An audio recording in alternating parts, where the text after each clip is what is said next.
The motion served on the panel at about 7 p.m. on the 17th November 2016 alleged that the three judges, Ibrahim Saulawa, Igwe Agube, and Judge Mbaba, have betrayed the oath of the office and that they have refused to be bounded by their own earlier orders. The motion also accused the panel for showing disrespect to the Supreme Court by violating the less pendency.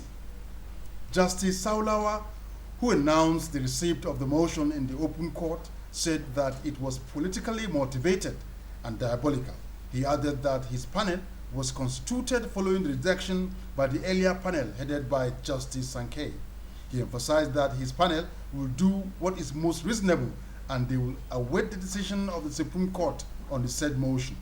He therefore ruled that the appeal and other appeals pending stand adjourned sine die to await the decision of the Supreme Court. After the adjournment, counsel to Eyitayo Jegede Barrister Dayo Akinlaja said the action of the respondent was barbaric because their own motion had put the Court of Appeal on trial. Well, I would just want to say that this is a very sad, tragic, and most unfortunate development.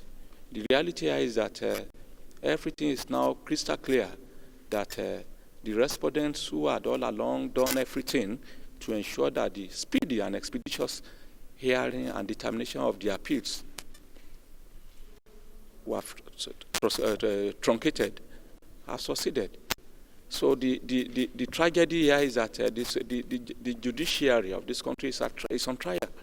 And it is the justice of this situation, it is the justice of the cases that has been the very worst for it. Also reacting, counsel to Jimo Ibrahim Goswil Marapo said the decision is in line with the Constitution. Appeal is entered.